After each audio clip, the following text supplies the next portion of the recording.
Bueno, tenemos gente, sí, por supuesto. Uno ha hecho el ingreso y casi que lo pescamos ahí infraganti, ¿no? Así que le doy la bienvenida al señor Gustavo Mena, nuestro amigo licenciado en psicología. Hola Gus, ¿cómo va?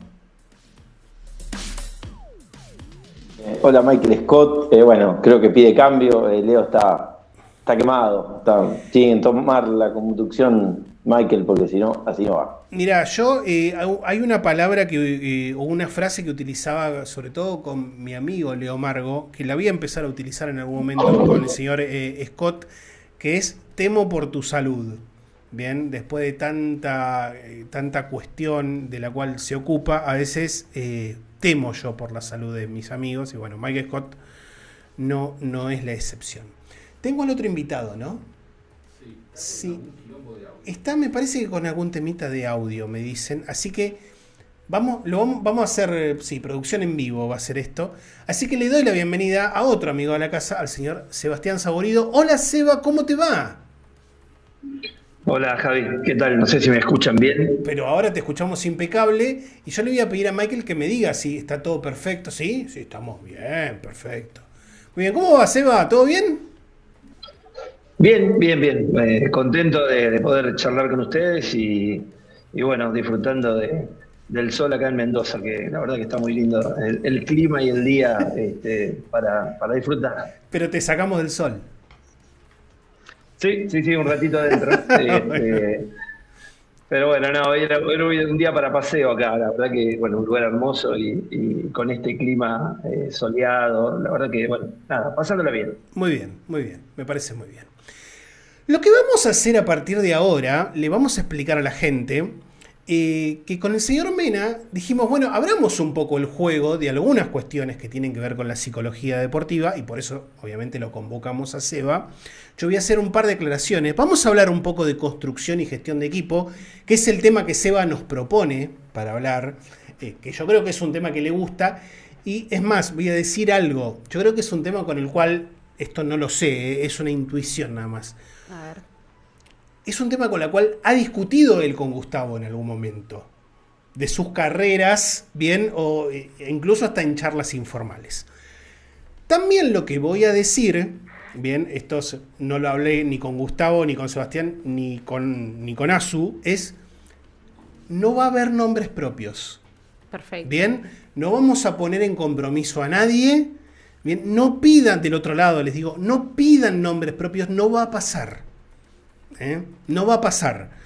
Obviamente que va a haber cuestiones personales, grupales, se pueden mencionar experiencias y demás, pero no habrá nombres propios. Bien, así que yo como Sebastián es el principal invitado de esta cuestión y Gustavo en definitiva es un colaborador permanente de este programa, y como el tema es construcción y gestión de equipo, voy a arrancar con Seba y le voy a preguntar, y de esto vamos a ir haciendo un ping-pong un poco los cuatro. Seba, ¿vos en qué pensás cuando pensás al momento de construir?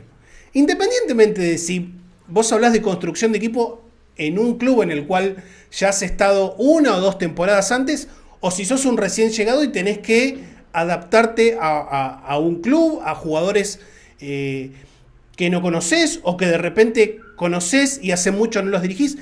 ¿En qué pensás cuando hablas de construcción?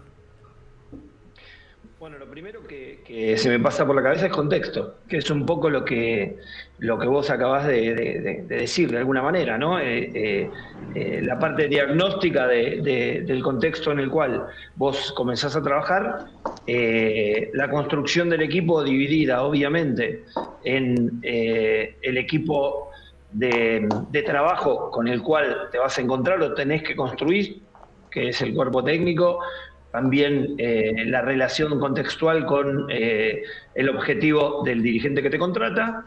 Y a partir de el contexto o esa contextualización de la situación en la cual te encontrás, recién aparece o empieza a aparecer la construcción del equipo en función de financiación, objetivos, gustos del lugar en donde vos estás construyendo, del club, el consenso con los dirigentes, y una vez realizado ese diagnóstico, que es clave obviamente, es fundamental, empezar a la construcción del equipo deportivo, del equipo que después va a salir a la cancha, con el equipo tuyo de trabajo, en donde, bueno, acá es donde vos recién decías, si habré discutido con Gustavo, ¿no? Con el cual tuve la suerte de trabajar muchas temporadas, no solamente en Liga Argentina, sino también en la Liga Nacional, y en donde, bueno, a partir de todo esto que te contaba recién,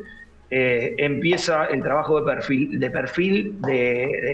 perfilar el equipo que querés armar a partir del colectivo y obviamente lo individual.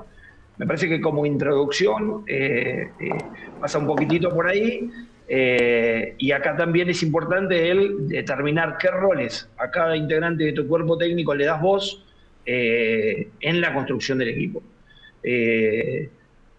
Bueno, y ese es el punto de partida, Javi. Me parece que arranca todo por ahí, por el contexto, ¿no? Y a la hora de ya el armado del equipo, ¿no? Ya teniendo el contexto, teniendo el presupuesto, ¿qué se busca primero? ¿El talento? ¿Jugadores que sumen? ¿Qué es lo que se prioriza en ese armado del grupo? Lo primero que yo pienso, y acá es donde por eso yo te decía perfilar, tiene que ver con básicamente cuál es el traje que le sienta al jugador en función del club en el que vos estás. No es lo mismo armar un equipo para un club que juega, por ejemplo, vamos a hablar de Liga Argentina, la zona norte que la zona sur. Son perfiles totalmente diferentes, y no es lo mismo armar un equipo en Santa Fe que en Salta, en Mendoza o en Buenos Aires. Siempre eso atrae un montón de problemáticas que no son directamente relacionadas justo con qué tipo de jugador vas a buscar, si pensás cuántos puntos hace, la estadística, si los rebotes, si es un jugador para un rol determinado, si buscas un jugador franquicia. Bueno, todo eso que es específico, primero tiene que pasar por la otra evaluación, que es el lugar en donde estás, el perfil de equipo o de club para el cual vos estás armando un equipo, y ahí es donde empezamos a jugar con la elección propiamente dicha del jugador. Tenés que ver cuál es la base que vos tenés dentro de la institución, eso siempre está. Por ejemplo, si tenés jugadores sub-21, sub-23, juveniles, cuál es la proyección que esos jugadores tienen y cuál es el objetivo del club para con esos jugadores. Entonces vos ya empezás con el armado, la construcción del equipo a partir de un cimiento que puede existir o no. Me ha tocado los dos extremos, tener que armar un equipo desde un cimiento fuerte o deber construirlo desde cero. Por eso digo que el contexto es importante, y también es importante ahí el trabajo no es que le quiera pasar la pelota a Gustavo, ¿no? Del perfilar el jugador que se pueda adaptar a una u otra situación. Si hay algo que aprendí en estos 6 años que llevamos con Gustavo, es de alguna manera aprender el lenguaje corporal. Y el señor Mena me ha tirado un par de cosas porque ha habido una risita, cosas así que lo delatan de que se sale de la vaina para aportar un par de cosas, así que sin demorarme demasiado le doy la palabra porque estoy seguro que él quiere aportar algo en ese sentido. Bueno, en esto sí, estaba que me salía, ¿no? Pero no iba a interrumpir, algo aprendí. Creo que en esto de la construcción del equipo y de perfilar el equipo, ahí también tiene que ver mucho cuando vamos a gestionar jugadores, saquemos todo el contexto, lo económico ya lo Seba, incluso saquemos lo basquetbolístico propiamente dicho, que eso es el rol por ahí del psicólogo en la construcción del equipo, en esta manera de trabajar de entrenadores que por ahí tienen un liderazgo más horizontal a la hora de preguntarse en otras cosas, no solamente en estadísticas y puntos, sino la vinculación y demás, es bueno, ¿quién con quién? Pieza encaja mejor con determinada pieza que o ya tenemos o que va a ser nuestro jugador franquicia, quién puede asumir determinados roles. Creo que también hay que configurar una identidad de equipo, una identidad colectiva, que no es un artificio extra, sino es la conjunción de las identidades individuales, de los objetivos individuales que se pongan al servicio de los objetivos colectivos. Todo eso en un contexto, bueno, el club quería esto, bueno, en este nivel, en este presupuesto, lo mejor es este con este. Y por ahí, en otro equipo, estos dos no podrían estar juntos. Entonces es muy interesante este trabajo de largas horas de debate, de charlas telefónicas personales, mates fríos, mates que se cambian y un montón de otras cosas para poder ver, bueno, poder debatir mucho quién con quién. Porque está la parte basquetbolística, está la parte estadística. Muchas veces hay algún asistente que se especializa en la cuestión estadística individual o colectiva y que por ahí larga una cantidad de datos que son muy interesantes. Y también empezar a ver, bueno, qué perfil de jugador impacta mejor y va a poder, no sé, sostener la presión de un equipo preparado para aspirar más adelante. O el contexto de un equipo en donde por ahí económicamente hay alguna escasez de recursos y hay que liderarlo desde un lugar también mucho más afectivo, emocional, que lleva al equipo a dar ese plus, ¿no? Entonces, esa conjunción de identidad de equipo, identidad colectiva, identidad individual y el carácter que le queremos imprimir como distintivo al equipo. En esa construcción, en esa cantidad de mates lavados, fríos, cambio de yerba y demás, y en todas esas charlas, ¿cuánto pesa el scouting, vamos a decirle, social de cada una de las personas que uno quiere incorporar a un equipo? Porque uno también entiende de que de repente se encuentra en la búsqueda con jugadores que tienen un potencial deportivo muy importante, pero que uno sabe o le han contado, porque en definitiva es un ambiente chico y todos nos conocemos entre todos de alguna manera, de que quizá y si te lo llevas capaz que te pudre el resto de las manzanas adentro del cajón. Entonces uno quizá hasta resigna una cuestión deportiva por el hecho de poner adelante el todo más que la suma de las partes. ¿Cuánto pesa ese scouting social de cada uno de esos jugadores que van a formar parte de ese equipo? Acá, perdón, Tavo. Dale. Mira, me gusta porque ya se van saliendo de la vaina los dos, lo cual quiere decir que tienen mucho para decir. Está perfecto. Esto es así. Yo doy el pie, después sigue Seba. Para mí es esencial entender ese jugador con quién va a estar, porque a lo mejor se individualiza y se estigmatiza algunas cosas y hay jugadores que en contextos rinden mejor y en otros contextos la verdad se desconocen y pierden realmente su foco y terminan por ahí convirtiéndose por ahí, como vos decís, en algo nocivo o para el grupo o para sí mismos, ¿no? Muchas veces el principal damnificado es el jugador individualmente y después eso va al equipo. Eso es lo primero. Y después también a veces ha pasado, funcionan bárbaro en un lugar y en otro no. Bueno, ahí hay una cuestión de scouting y de ciertos estudios que uno puede ir haciendo como para decir, che, bueno, más allá de la intuición o decir, che, bueno, a veces muchos entrenadores hacen esto, conmigo siempre juega bien. Y por ahí hay que, el psicólogo dice, bueno, no sé, en este contexto sí, fíjate en esta situación no tanto. Por ahí es como poder buscar ese matiz, ¿no? De bueno, ¿quién con quién? Creo que la clave acá en la construcción es qué pieza encaja y a lo mejor que a lo mejor tiene, entre comillas, mala fama, mejor rodeado, mejor gestionado, con un grupo, no individualmente el cuerpo técnico, sino con un equipo, con un grupo de jugadores, con un determinado tipo de liderazgo, funciona bárbaro. Ahora todo esto lo quiero... Me pasa por la cabeza que podría darte ejemplos absurdos de cada una de las cosas que estamos charlando. Por vivencias propias o de ver situaciones de equipos, de colegas. Hay una clave de todo esto que es la famosa gestión de sociedades, armar sociedades. Lo que se denomina armar sociedades. Y eso muchas veces facilita la tarea de la construcción del equipo, ¿no? Saber, por ejemplo, de que tal jugador, cuando fue compañero de tal otro en tal equipo, rindió de una manera determinada. Lo que sí ha ido pasando con esto de la gestión del equipo y la construcción es que ha ido mutando, porque también yo creo que ha ido cambiando no solamente la personalidad, sino la profesionalización de los jugadores y de los cuerpos técnicos. Entonces ha ido cambiando las formas. Yo recién cuando ustedes charlaban y Javi decía lo de las estadísticas, yo pensaba que hace años cuando no había tanto bombardeo de información, de video, de scouting, de estadística avanzada, etcétera, la manera de saber si un jugador era bueno o no era ir a mirar los números en el playoff.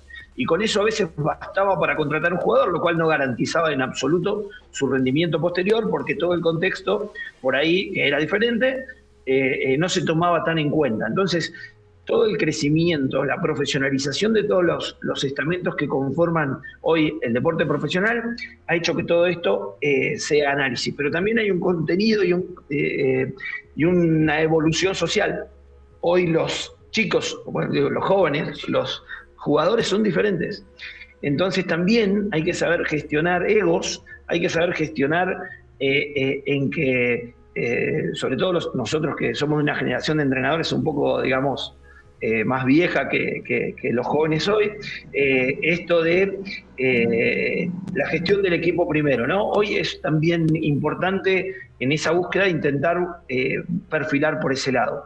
Me salgo por dar ejemplos, pero voy a tomar uno muy personal y en donde quiero poner muy clara la palabra roles.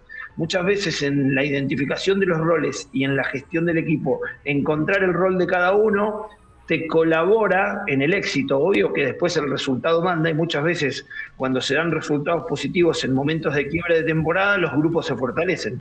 Pero me quiero quedar con esto de los roles, con el equipo que dirigí cuando estaba en Libertad Sunchales, en donde habíamos encontrado con una base de jugadores juveniles que tenía Libertad en aquel momento, en 6 fichas mayores nada más, los roles específicos de cada uno. Y bueno, y aquel equipo parecía que iba a ganar siempre, ¿no?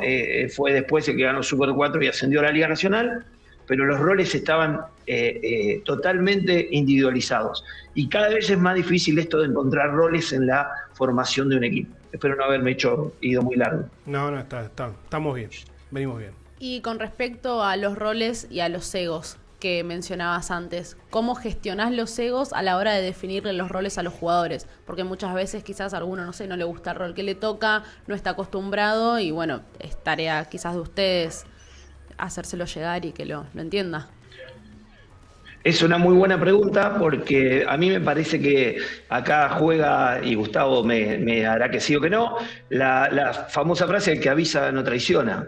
Esto se consensúa en la charla previa antes de cerrar el contrato con el jugador. Uno tiene que tener claro para qué lo quiere y para qué lo va a usar.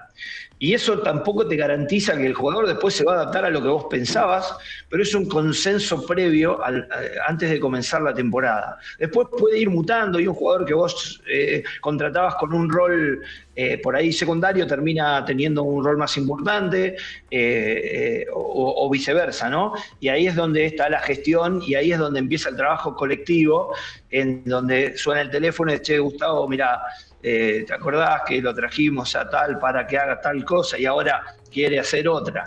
Yo creo que el consenso previo antes del comienzo de la temporada y ese diálogo es fundamental, y después obviamente va a ir mutando a partir de lo que vaya pasando en el día a día.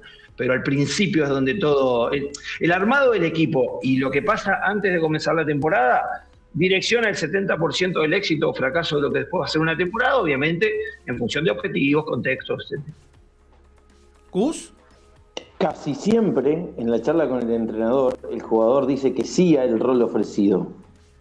Entonces ahí después el psicólogo empieza otro trabajo, primero con el entrenador, para poder lograr este switch que plantea Seba, ¿no? De ir modificando un poco, bueno, viendo si yo lo contraté para esto, pero puede llegar a pedirme otra cosa. Entonces ahí ya hay charlas por detrás, incluso sin revelar ningún secreto profesional, sino es una cuestión de conocimiento previo que uno trae.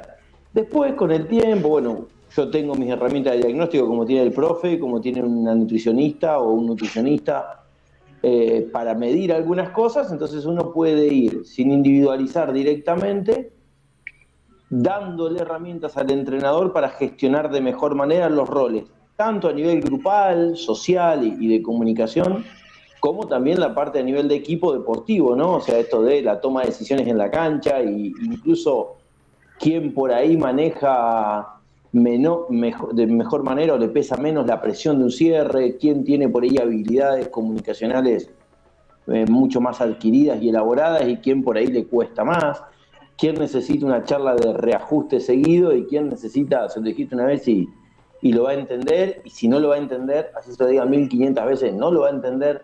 Es como que después empieza a haber toda una dinámica, pero en donde se empieza a ver desde el inicio de la construcción algunas situaciones a ir trabajando, a ir elaborando, o que en el transcurrir de la temporada pueden aparecer como puntos de quiebre, que si el cuerpo técnico lo sabe gestionar y lo puede ir llevando, y el equipo de trabajo puede como ir para un lugar, muchas veces la gestión del equipo resulta muy exitosa. Tiene que ver mucho con una univocidad. Yo hablo de una multiplicidad de voces en la sala de entrenadores, pero para afuera tiene que salir un solo discurso. La coherencia en el discurso de los que integramos el primer equipo, ¿no? del equipo de trabajo del cuerpo técnico, hacia el equipo de juego, digamos, el equipo que sale a la cancha, tiene que ser muy coherente, muy lógica, aun cuando los debates internos deben existir a puertas adentro. Voy a arrancar esta pregunta. Le voy a pedir primero a Gus, a ver su parecer, después voy a ir con Seba. Porque ya nos metimos en gestión directamente, o sea, ya dejamos la construcción de lado y nos metimos plenamente en lo que es gestión de equipo. Ahora, ¿esa gestión de equipo está más atada al perfil personal de cada entrenador? ¿O está mucho más atada y es mucho más, o corresponde que se adapte mucho más a los elementos con los cuales se cuenta? No, mira, es un 50 y 50, pero si yo me tengo que ir para un lugar, en orden a la coherencia, va mucho más por el perfil, la preparación y el trabajo que el entrenador tenga hecho en sí mismo a la hora de liderar y gestionar. No se puede, en esto no podemos hacer una figura en términos de jugar un juego que nos resulte creíble sin ser lo que somos. Uno termina manifestando lo que es, o de manera directa o de manera inconsciente o indirecta, ¿no? Entonces, no corresponde que la gestión fuera algo falso o algo estrictamente profesional de laboratorio, 100% coacheado, porque a la larga el jugador, que es mucho más inteligente de lo que creemos, sobre todo para este tipo de cosas, olfatea las incoherencias. Ahora bien, el modo y algunas cosas tiene que ser siempre adaptable a la realidad del equipo, ¿no?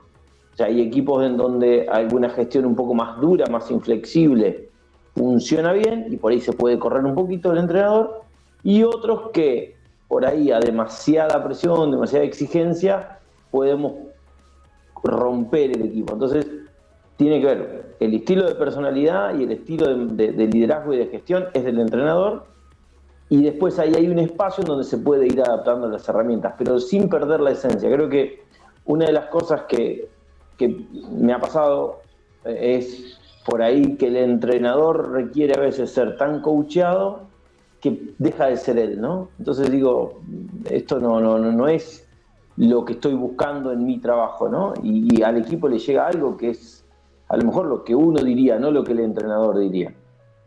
Y eso me parece que a la larga termina desprestigiando el trabajo del entrenador y complejizando la gestión. ¿Seba?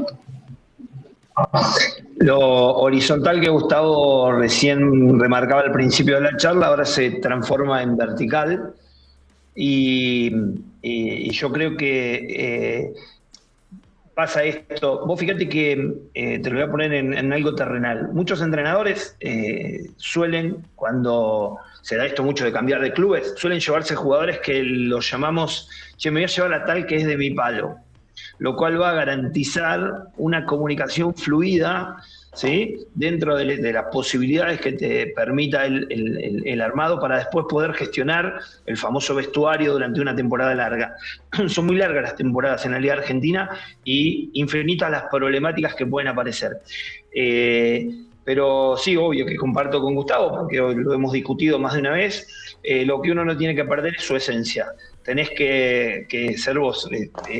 Esto tampoco es secreto profesional, pero más de una vez ha terminado algún partido y Gustavo me dice, hoy fuiste vos, como estuviste, tu perfil estuvo marcado, tu forma de conducir al equipo. Y me parece que la clave pasa por ahí, no perder la esencia. Uno tiene una filosofía, una idea, una marca registrada en la conducción y en la gestión del equipo, y si la pierde, pierde el rumbo. Entonces, más allá de que, insisto, ¿no? El resultado siempre manda, y después vos tenés que tener la coherencia de la bajada de línea de arriba hacia abajo, de los dirigentes, de sostener el proyecto más allá del resultado, lo cual a vos te permite estar más equilibrado. Y ahí empieza a jugar esto, que además de tu gestión para abajo, que es la del equipo, los jugadores, empieza a jugar tu gestión para arriba, que es lo que pasa con lo que te llueve desde arriba o lo que te llueve desde los costados, ¿no? Que es el fanático, el hincha, la prensa y todo lo que suele rodear a un equipo, tanto cuando le va muy bien como cuando le va muy mal. Pero bueno, acá empieza a jugar mucho la verticalidad y el poder sostener tu perfil al momento de conducir este vehículo, ¿no? que tenemos que manejar en caminos sinuosos muchas veces. Y para que los jugadores se adapten, se sientan cómodos en ese sistema, en ese vehículo, ¿qué es lo primero que se busca? El líder, conectar con ese cabecilla de grupo, tener buena relación con todo el grupo, por donde se les suele entrar. Para mí los liderazgos dentro de un equipo son importantes. Cuando uno tiene buenos líderes, el famoso, el gran capitán, cuando tiene buenos capitanes y que están alineados con el proyecto, soluciona muchos problemas. Y vos acá tenés que gestionar liderazgos y tenés que gestionar juventudes y tenés que gestionar inexperiencia, que a veces piden más cosas. Por eso es muy importante la voz cantante en el vestuario. Cuando uno no posee esa voz, tiene que asumir roles distintos, que es intervenir de otra manera. He tenido la suerte de tener grandes líderes de vestuario con los cuales hemos resuelto problemáticas en forma invisible muchísimas veces, y otras en las cuales he tenido que intervenir directamente en problemáticas que a veces parecen sencillas pero que pueden perjudicar el buen desarrollo de una temporada o de un momento de la temporada. Yo creo que la temporada uno siempre la tiene que analizar por momentos, no por el todo, porque va cambiando.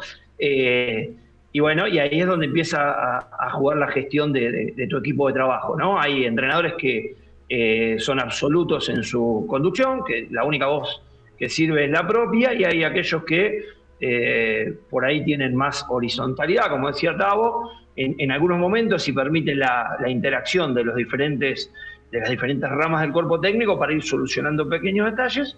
Pero bueno, depende mucho del perfil. Por eso la clave es esa. La elección del capitán es fundamental, y obviamente que uno siempre va a elegir jugadores que se adapten a su perfil de conducción. Más allá de que por ahí pueda buscar alguna estrella o algún jugador que no haya dirigido nunca, en línea general los entrenadores buscamos perfiles que nos favorezcan a nuestra gestión. Gus, ¿te queda algo sobre ese tema? Yo tengo todavía me quedan algunas preguntas, varias. Le voy a corregir a Seba en esto, ¿no? No se busca nunca un líder, sino un grupo de liderazgo. Yo creo que ahí, en donde puede intervenir el entrenador también, pero dentro del equipo, mi experiencia es no solo un líder, porque muchas veces el líder quiere encargarse de más cosas de las que le corresponden, y a veces está bueno tener un grupo, ¿no? En algún equipo alguna vez teníamos 3, y con distintos roles, Seba, y eso fue muy exitoso.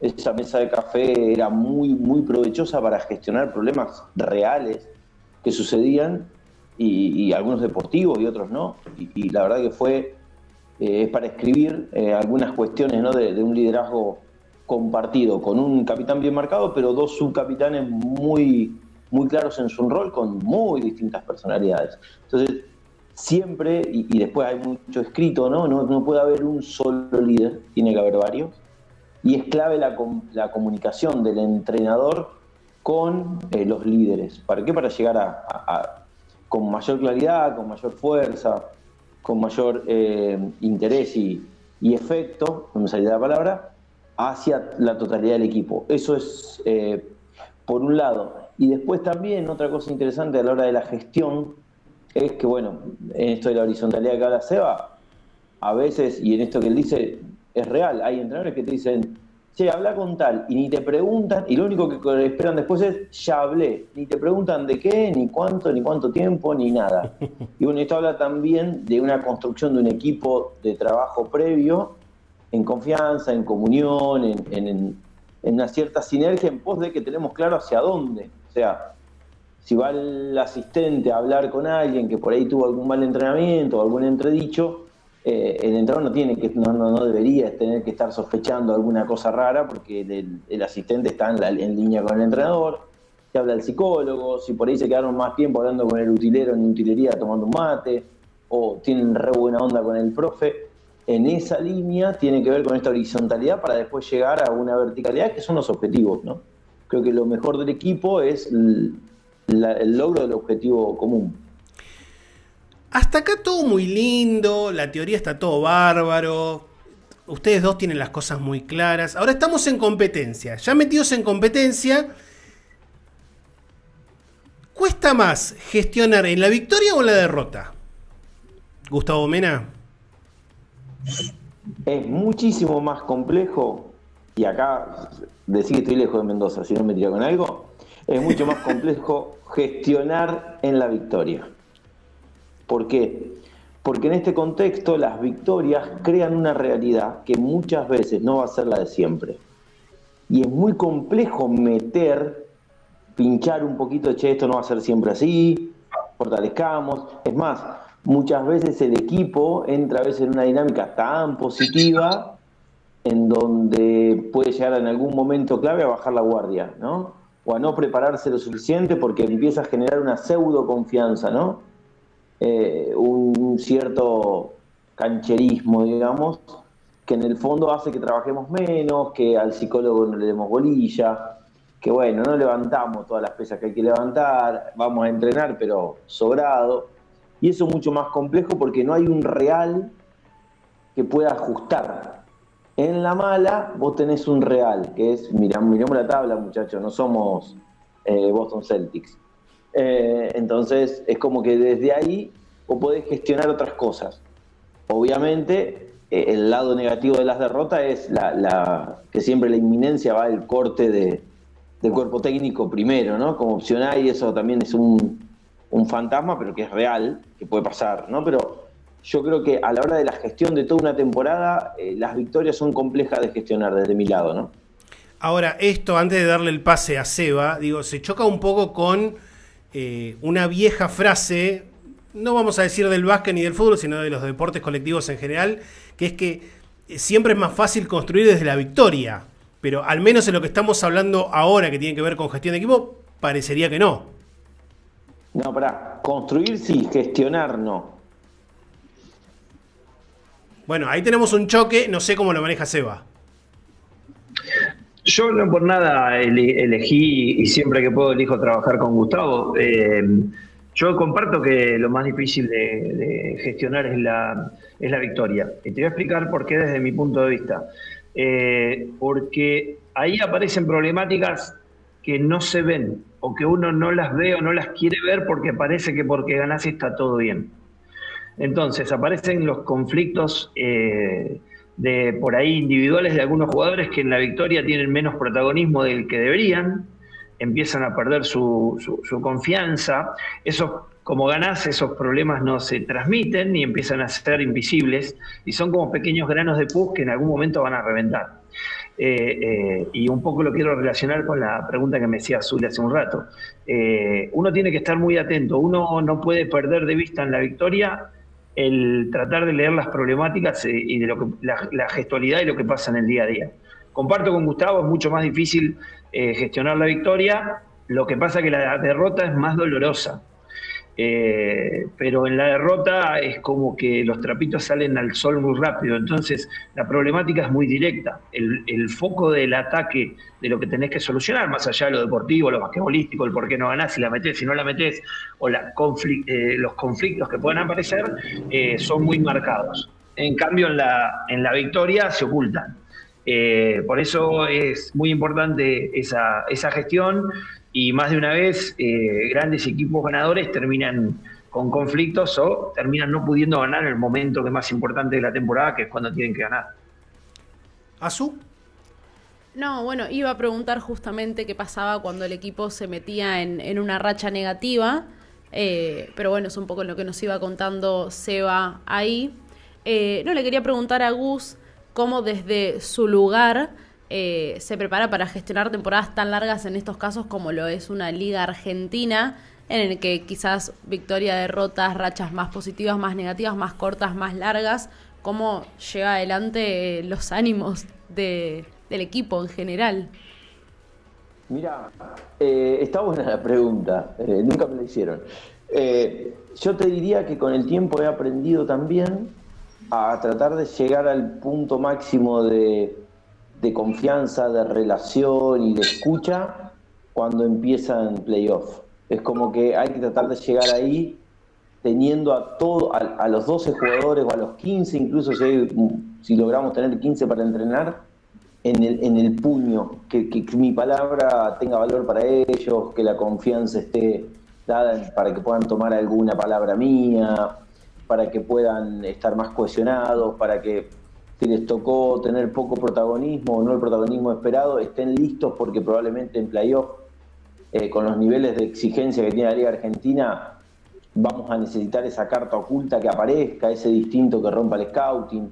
Entonces, ese es el principal. Después, nunca perder ni en el éxito ni en el fracaso, nunca perder el objetivo general de vista. Bueno, ¿para qué estamos este año, no? ¿Para qué vinimos este año? ¿Cuál es el objetivo general? ¿A dónde queremos llegar?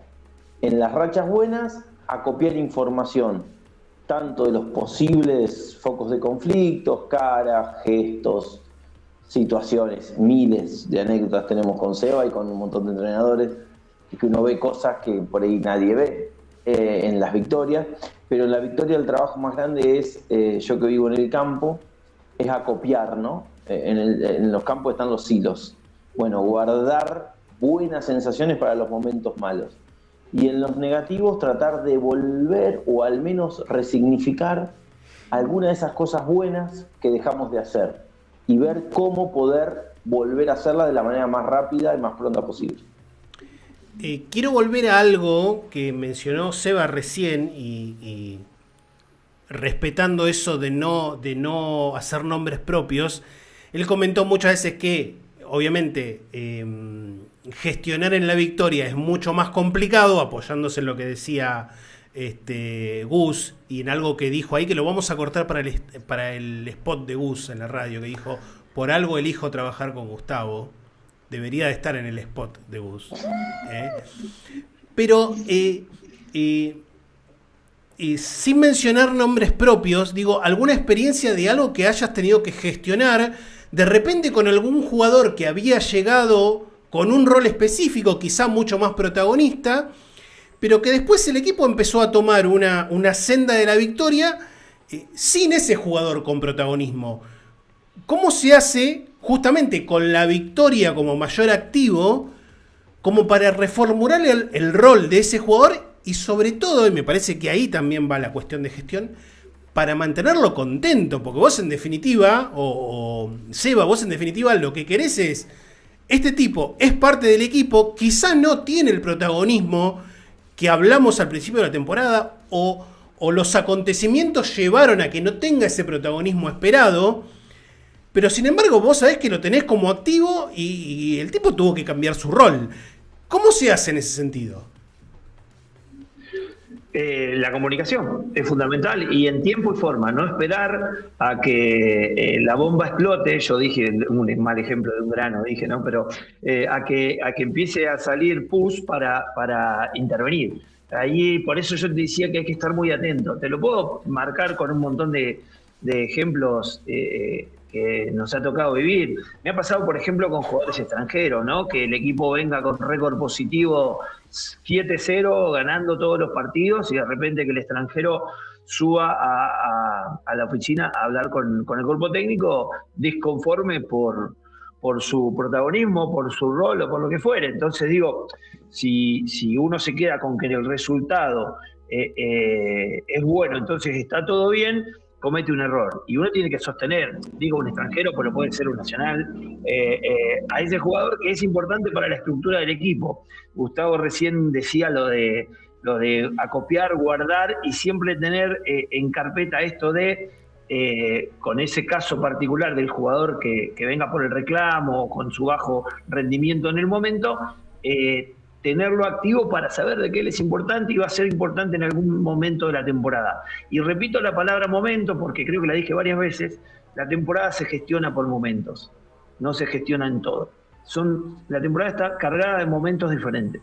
Y este es uno de esos momentos.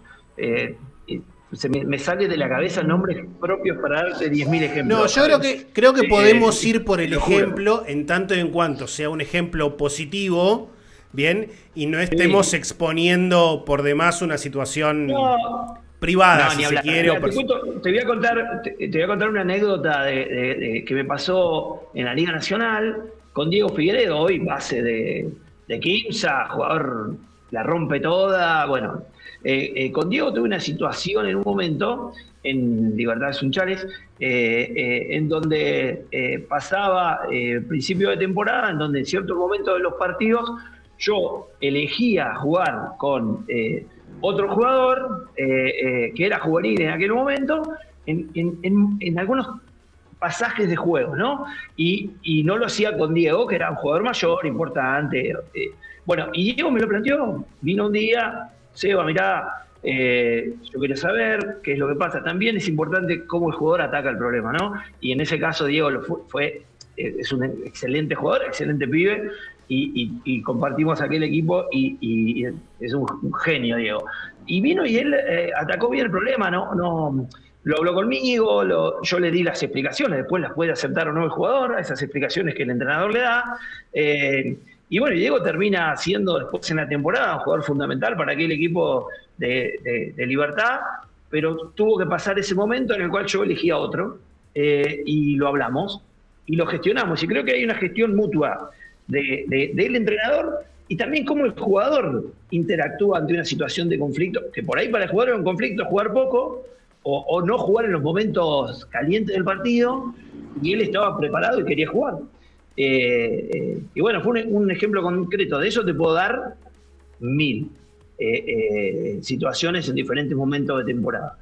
Y ahí también me parece que es importante, no sé si Gustavo comparte, cómo el jugador encara ese momento y ese problema y de qué manera se comunica. Por eso digo de la comunicación y uno estar atento a che, ¿qué pasa? Ganamos, estamos todos felices, 1, 2, 3. Che, todos fueron al 1, 2, 3, todos festejaron, nadie se fue al vestuario. Cuando llegamos al vestuario, ¿estaban todos contentos o había alguno que tiró la camiseta a un costado? Bueno, gestión, ¿no?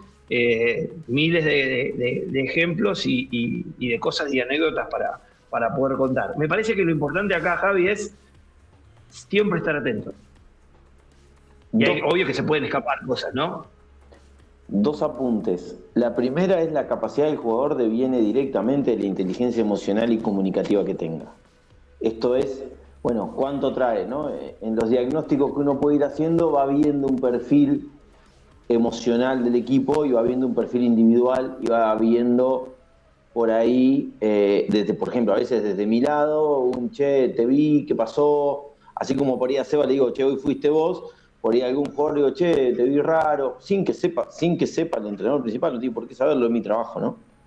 Y por ahí, bueno, permito por ahí que incluso ese conflicto, porque muchas veces le tenemos miedo a la palabra conflicto, pero peor es el conflicto que está latente y no lo vemos venir y revienta. Entonces, por ahí hay que empezar a desvelarlos, a los conflictos, ponerlos, para darse cuenta que a veces son cuestiones que en 3 mates o en una merienda se arreglan.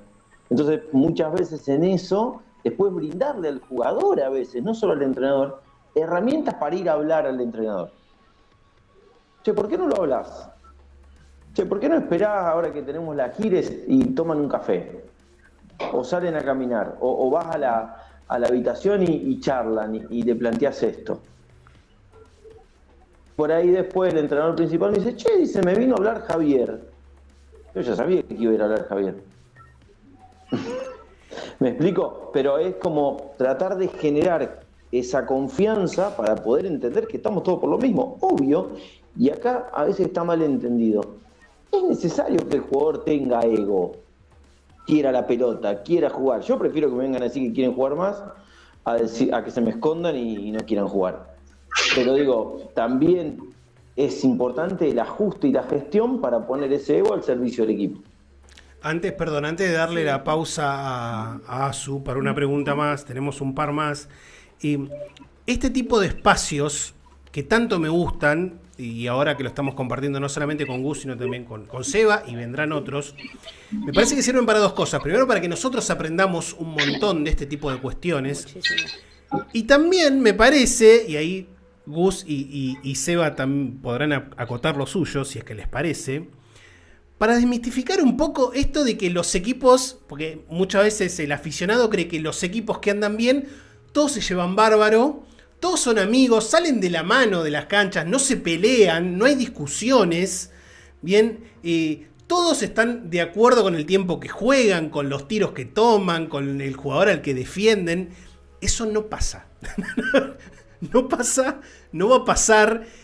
Y estamos en un momento en que también la gente lo entienda, como para bajar, me parece que también desde el punto de vista del espectador, un poco los decibeles, porque muchas veces se ve fecha 2 y el equipo está 1-1, o el equipo del cual es hincha tal, le ganó apenas por 5 a un equipo que se armó para mantener la categoría, y ya se tienen que ir los dos y el cuerpo técnico, y no funcionan así las cosas. ¿Puedo aportarte una cosa, Javi, a esto que decís? Sabés que son muchos años ya de entrenador, y yo hace varios, cuando era asistente de un equipo, discutía mucho con el entrenador el tema del factor humano en la construcción de los equipos, ¿no? De la importancia que le daba. Yo, obviamente, venía del amateurismo cuando recién empecé como asistente, y para mí si no se llevaban todos bien, no tenías amistades o el factor humano, viste, te potenciaba, no podías ganar. Estaba convencido de eso. Y el entrenador ese me decía que esto era profesional y que el factor humano no importaba. Que si cuando salían de la cancha se agarraban todos a trompadas, era problema de ellos, lo importante era que dentro de la cancha ganaran. Y que no tenían por qué ser amigos y que no tenían por qué hablarse siempre y cuando cumplieran con su trabajo. Me costó muchísimo tiempo entender que hay que buscar un equilibrio entre las dos cosas. Me costó muchísimo tiempo entender que nosotros estamos en una competencia que es muy profesional, pero que a su vez, a medida que ha ido pasando el tiempo, también se ha hecho muy amateur. Entonces, aquello que en algún momento era una cosa o la otra, era o ser profesional, no importaba nada, o ser todos amigos, ninguna de las dos llaves te abría la puerta. Había que buscar un equilibrio. Hoy me parece que es importante lograr ese equilibrio. El profesionalismo por sobre todas las cosas. Lo importante es un trabajo esto. Desgraciadamente ya no quedan los Ferros del 80 o el Atenas del 90 en donde vos sabías que la formación inicial era la misma, cambiaba en el extranjero o venía o Atenas fichaba a Spill o Ferro sacaba a Gaby Darrá y venía el papá de Eric Tomás. Ya no quedan esas estructuras. Hoy los jugadores cambian de camiseta, es más, por año juegan en 4 equipos, 5 equipos, trabajan los 12 meses del año. Entonces, el jugador también tiene que tener el foco del profesionalismo y saber que está en un momento en una institución, capaz que dentro de 2 meses en otra. Tenés ahora, por ejemplo, Kevin termina de jugar en San Lorenzo, ahora está en Ferro, y el tipo tiene que ser profesional y adaptarse a Seba Urtín en San Lorenzo y a 2 meses a Fede Fernández en Ferro y cumplir con su trabajo. Y nosotros tenemos que hacer lo mismo. Ese equilibrio me parece que es clave entenderlo al momento de poder gestionar grupos y al momento de gestionar personas, ¿no? Bien. Gus, hablabas de la confianza que hay que generar para que los jugadores quieran y se sientan cómodos a la hora de ir a hablarle al entrenador, plantearle un problema. Ahora, desde el lado del entrenador o desde quien sea el gestor del grupo, ¿qué es lo que tiene que mostrar o qué características tiene que tener para que el jugador quiera ir a afrontar esa situación de esa forma, para que tenga confianza.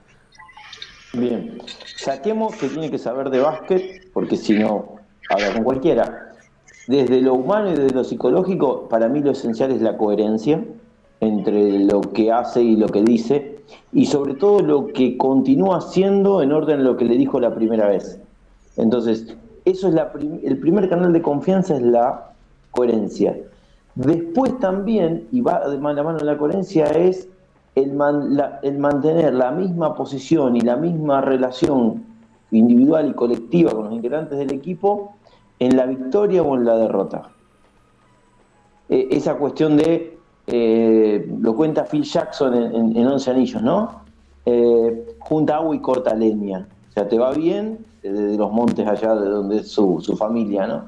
Te va bien, junta agua, corta leña, te va mal, junta agua, corta leña. O sea, mantener un mismo rumbo, que no tiene que ver con una falta de empatía y de insensibilidad, sino una postura coherente ante un montón de situaciones, hace que el liderazgo del entrenador por encima del equipo de trabajo y el equipo de jugadores se mantenga con un lugar de confianza muy grande. Y lo tercero es la capacidad de escucha, ¿no? Nosotros utilizamos mucho la palabra ver, de ver el juego, de ver cosas, pero también es la capacidad de escuchar.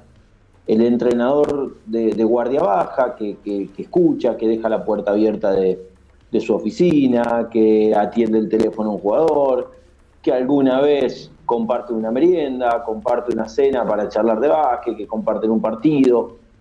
Esas situaciones, ¿no? Acordes a la temporada, o que se queda en una sobremesa, que sabe cuándo dejar a los jugadores solos y sabe cuándo estar ahí.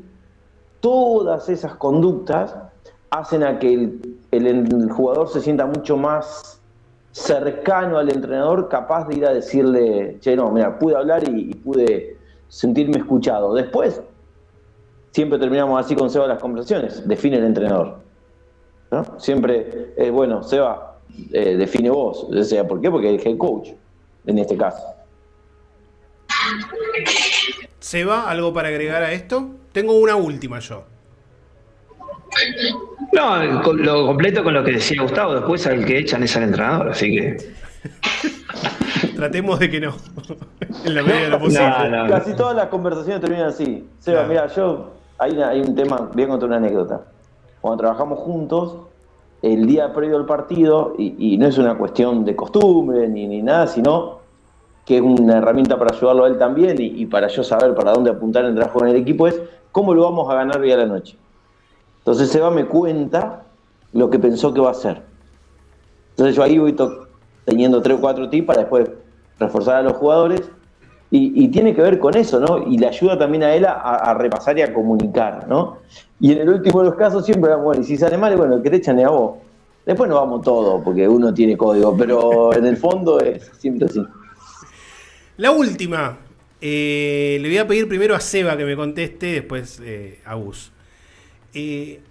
¿Se puede corregir una mala construcción con una buena gestión? Qué buena pregunta. La verdad es que... Me equivoqué. Para hacer una buena pregunta me tengo que haber equivocado. Así que aprovechen. No, es muy buena.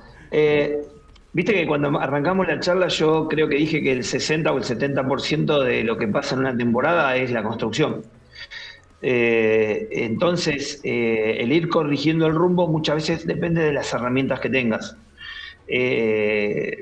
Saber interactuar en tiempo y forma con algún conflicto como para hacer un recambio que pueda afectar a la buena salud del equipo es importante, pero para eso tenés que tener las herramientas, ¿no? Cuando hablamos de herramientas hablamos de presupuesto, decisión política para ejecutar algún cambio que ayude al equipo, la decisión propia del entrenador de no jugársela en algún momento por algún jugador pensando que ese jugador te va a dar lo que vos necesitás y de repente por ahí te termina saliendo mal. Yo creo que el rumbo se puede cambiar. La corrección depende mucho de las herramientas con las que cuentes. El poder cambiar el destino final. Hay también 150 millones de historias. Te voy a poner un ejemplo práctico. Aquellos que son conocedores de la liga se acordarán del Quilmes del Loro Maffei, que venía del TNA2 y que parecía que era un equipo que no iba a ningún lado, y de repente lo fichan a Hobson y termina ascendiendo. Entonces, si yo te digo que no se puede modificar el rumbo, estaría de alguna manera mintiendo, porque se podía modificar el rumbo. Fácil no es, y tenés que acertar, y tenés que tener las herramientas, ¿no? Y después te tiene que pasar lo que le pasó al Loro. Puede haber otras anécdotas de equipos que hicieron cambios en tiempo y forma con las herramientas adecuadas y lograron modificar rumbos, ojo, para arriba, y también hay historias de rumbos que se modificaron para abajo. Por eso que el tocar muchas veces tiene que ser preciso. Pero bueno, para mí sigue siendo el 70% de lo que pasa en la temporada lo que es la construcción. ¿Se puede modificar? Sí, por supuesto. Yo creo que hay un margen de mejora o de modificación, pero coincido que sobre todo la construcción, porque la construcción son los materiales que te dan, sobre todo en una liga larga con recambios limitados y fecha de recambio estricta. Porque, a ver, yo trabajo con otros entrenadores. Ejemplo, México. México se van 3, caen 3, los que caen son 10 veces mejores de los que se fueron, y después uno se lesiona y hay un recambio temporal y van y vienen, y son ligas cortas, por ahí se juegan en 4 meses, en 5 meses, y de los que iniciaron terminaron 3. Y en nuestra liga, de los 12 que inician, podés cambiar 3, alguno más, dejate una ficha libre, la reforzás en diciembre. Hay poco margen, incluso, y ni hablemos de los recursos económicos, porque a lo mejor vos podés tener hasta el último día cambiar jugador y no tener un mango, ¿no? Pero digo, desde el punto de vista de la gestión, la construcción determina también el margen de mejora de la gestión. Impecable, nos ha salido creo que redondito esta primera entrega de Psicología aplicada al básquetbol con los protagonistas. Es más, los últimos protagonistas que van a aparecer van a ser los periodistas. En algún momento les vamos a tener que dar pista, bien, pero es más, prepárese, Mena, porque se vienen jugadores, se vienen árbitros también, no los vamos a dejar afuera en algún momento. Tengo un tema con los árbitros. Yo tengo que, sí. Tratemos que no te echen. Pero bueno, vamos de a poco vamos a ir sumando. Bueno, gracias, Seba, como siempre, por el espacio, y sabés que esto es permanente desde hace mucho tiempo que te convocamos para distintas charlas y opiniones que esperamos de vos, y siempre has tenido la mejor predisposición, así que 1.000.000 de gracias como siempre. No, muchas gracias, Javi. Bueno, Azul, la verdad que he pasado un momento lindo, lamentablemente compartido con Mena, pero nada, impecable. Además, queda un montón de tela para cortar, ¿no? Porque este es un tema que yo siempre digo que existen tantas respuestas en el básquetbol como entrenadores existen. Todos podemos tener una diferente y una forma diferente de ver el juego, la gestión, la conducción y todo. Así que es un tema que queda abierto, y ojalá que les sirva a los que hayan escuchado. Va a servir. Es más, voy a contar una infidencia que ni siquiera a Azul se la dije. Cuando dijimos, bueno, a ver si Seba tira el tema, al final me lo terminó diciendo Gustavo, porque hablaron entre ustedes y se pusieron de acuerdo en qué hablar. Hablamos yo iba a traer, todo el día. Claro, por eso. Pero juro de verdad, iba a traer 4 sobres de color, y que el protagonista eligiera uno de esos 4 sobres, y vamos a hablar del tema que estuviera en ese sobre. Me parece para el próximo es genial, ¿eh? Está bueno. Está bueno. En algún momento lo vamos a implementar. Y al señor Mena nos veremos el mes que viene. El mes que viene. El mes que viene nos veremos. Bueno, en el córner, agarro y tiro. Exactamente. Exactamente, agarra y tira. Gracias, Seba. Gracias, Gus. Abrazo grande. Un gusto. Bueno, el señor Sebastián Saborido, el señor Gustavo Mena, hemos estado hablando de construcción y gestión de equipo y le hemos pasado muy, pero muy bien.